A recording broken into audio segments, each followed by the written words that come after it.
Vasuki life style சேனலுக்கு வாங்க. இட்லி தோசைக்கு தகுந்த மாதிரி ஒரு சட்னி வைக்க போறோம். குடமிளகாய் சட்னி. அது எப்படி வைக்கலாம் அப்படிங்கிறத இப்ப பார்க்கலாம். கடலை எண்ணெய் 1 டேபிள் ஸ்பூன் ஊற்றிக்கலாம்.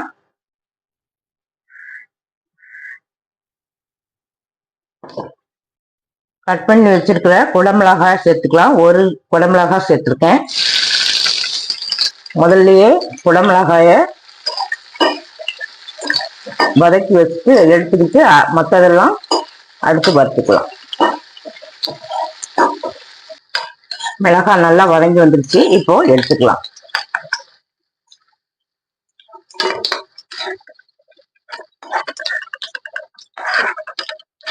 இதிலே உளுந்தம்பருப்பு போட்டுக்கலாம். உளுந்தம்பருப்பு பொன்னிறமா வந்த உடனே மீடியம் சைஸ் பல்லாரி வெங்காயம் 1 சேர்த்துக்கலாம்.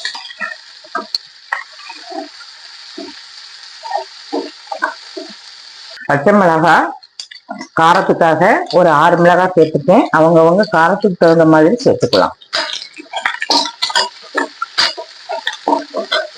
குடமிளகாய் வந்து காரம் இருக்காது, அதனால பச்சை மிளகாய் சேர்க்கிறோம். இதுலயே சின்ன நெல்லிக்காய் சைஸ்க்கு புளி எடுத்திருக்கேன், அதை சேர்த்துக்கலாம். உடச்சு போட்டுக்கலாம்.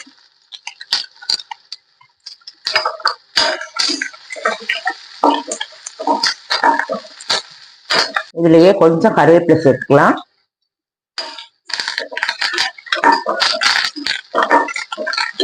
கொஞ்சமா கொத்தமல்லி சேர்த்துக்கலாம்.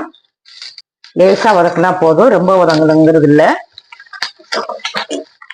லேசா அந்த சூட்லயே வெந்துடும்.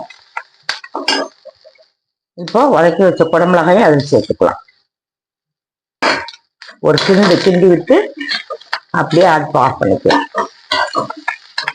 ஸ்டவ் ஆஃப் பண்ணிக்கலாம்.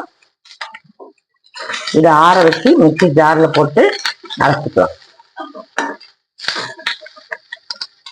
சட்னி அரைக்கும் போது கல்லுப்பு சேர்த்துருக்கேன். சட்னிக்கு ஒரு தாளிப்பு கொடுத்துக்கலாம். கடுகு, உளுந்தம்பருப்பு, வத்தல், கருவேப்பிலை சேர்த்து தாளிச்சிருக்கேன்.